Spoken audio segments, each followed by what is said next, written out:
ایک یہودی تھا، بلکہ یہودیوں کا عالم تھا. اس نے ایک دن حضرت بلال حبشی سے کہا کہ مجھے پتہ چلا ہے کہ آپ حضور کے مہمانوں کے لیے سارے بندوبست کرتے ہیں اور بعض اوقات آپ قرض بھی لیتے ہیں، تو میرے پاس کچھ اضافی پیسے پڑے ہوتے ہیں، مجھ سے قرضہ لے لینا. حضرت بلال نے کہا ٹھیک ہے، قرضہ اس سے لے لیا. ایک مقررہ میعاد، ایک وعدہ اس کے ساتھ طے ہو گیا. سیدنا بلال حبشی رضی اللہ تعالیٰ عنہ نے وہ پیسے لا کے مہمانوں پر خرچ کر دیے. ابھی اس وعدے میں نا پیسے لوٹانے میں کچھ دن باقی تھے. نبی کریم علیہ السلام، سیدنا فاروق اعظم، چند اور صحابہ مدینہ منورہ کے ایک چوک میں موجود تھے، تو وہ یہودی مطالبہ کرنے آ گیا. آپ کو میری پوری بات کی سمجھ آ رہی ہے؟ یعنی ابھی جو معاہدہ ہے، جو طے شدہ تاریخ ہے، اس میں دن باقی ہیں. اس نے آگے کہا میرے پیسے دیں.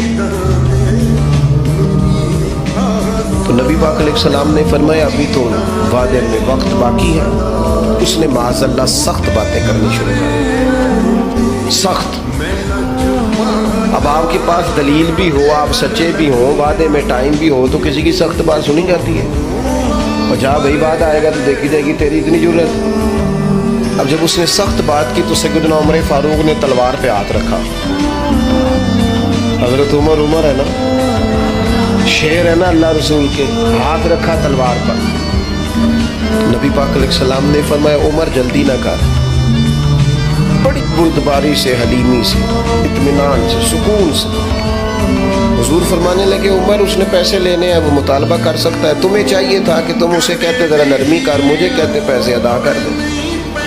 حضور فرمانے لگے اب اس طرح کرو، اس کے ساتھ جاؤ، فلاں جگہ کھجوریں پڑی ہیں، جتنا اس کا قرض ہے اتنی کھجوریں تول کے دے دو، اور یہ جو تم نے تلوار پہ ہاتھ رکھا ہے نا، اسے ڈرایا ہے، تھوڑی کھجوریں زیادہ بھی دے دینا. آپ کا بردبار ہونا، حلیم الطبع ہونا، مزاج میں ٹھہراؤ ہونا، سکون ہونا، یہ بڑا بندے کو نا وفادار بنا دیتا ہے. آپ ہر شخص کے لیول پہ اتر کر جھگڑا نہ کریں. میں نے دیکھا ہے سیانا بیانا آدمی بچوں کے ساتھ بحث کر رہا ہے، سمجھدار آدمی ہو کے ایک نادان سے گفتگو کر رہا ہے. میں نے شاید پہلے بھی آپ سے کہا تھا کہ میرا ایک فتویٰ ہے، اس سے اختلاف بھی کیا جا سکتا ہے. میرا فتویٰ یہ ہے کہ میاں بیوی کے جھگڑے میں اکثر قصور میاں صاحب کا ہوتا ہے. ہو گئے ہونا ناراض، لگ پہ ہونا پورا نا. ہاں میں نے پتا سی یہ جتنے ہی فتویٰ دیتے اتنے ہی حال ہویا ہے. میاں بیوی کے جھگڑے میں نا زیادہ تر غلطی میاں صاحب کی ہوتی ہے. کیوں بھلا؟ اس لیے کہ عورت بیچاری کی عقل ناقص ہے، اس کی آدھی ہے، وہ پورا سوچنا بھی چاہے تو شعوری طاقت اتنی بلند نہیں. تو میاں صاحب کی تو پوری ہے نا، تو پھر جھگڑا ختم کس نے کرنا تھا؟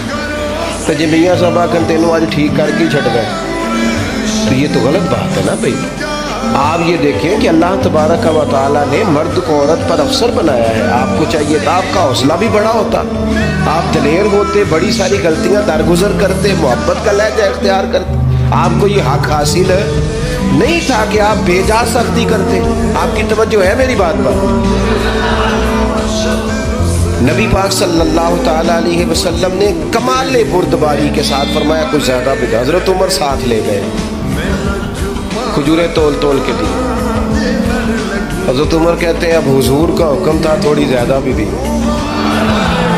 لیکن وہ سیدنا عمر کے مزاج میں جلال تھا. فرماتے ہیں وہ مجھے کہنے لگا عمر ایک بات کرنی تھی. کہتے مجھے غصہ تھا، میں اس کو پر نرمی کاری نہیں رہا تھا. میں نے کہا جی کیا بات کرنی تھی؟ کھجوریں لے جائیں، آپ کا کام ہو گیا. کہتے ہیں وہ کہنے لگا عمر میرے دوست میرے اوپر سختی نہ کر، میرا مسئلہ سمجھ. میں نے کہا وہ کیا؟ کہنے لگا میں یہودیوں کا عالم ہوں، تورات جانتا ہوں. میں نے نا تورات میں آخری نبی اللہ کے محبوب علیہ السلام کی جتنی شانیں پڑھی تھی نا، وہ ساری رسول پاک میں موجود ہے. ایک شان میں نے یہ حضور کی پڑھی تھی کہ وہ بڑے حلیم ہوں گے، بڑے بردبار ہوں گے، ان کے مزاج میں کمال حوصلہ ہوگا، اور جتنا جتنا کوئی جہالت کرتا جائے گا محبوب کی بردباری اتنی بڑھتی جائے گی. عمر میں نے جان بوجھ کے قرضہ دیا تھا، باقی ساری شانیں دیکھنی تھی، یہ میں دیکھنا چاہتا تھا. میں نے قرضہ بھی جان بوجھ کے دیا، وقت سے پہلے بھی جان بوجھ کے آیا، سخت باتیں بھی معاذ اللہ کی، لیکن جب رسول پاک صلی اللہ علیہ وسلم کی بردباری، حوصلہ اور وفاداری دیکھی تو عمر اب تو مہربانی کرنا، مجھے لے چلنا مجھے، نبی پاک سے معافی بھی لے کے دے دے اور رسول پاک کا کلمہ بھی پڑھوا دے.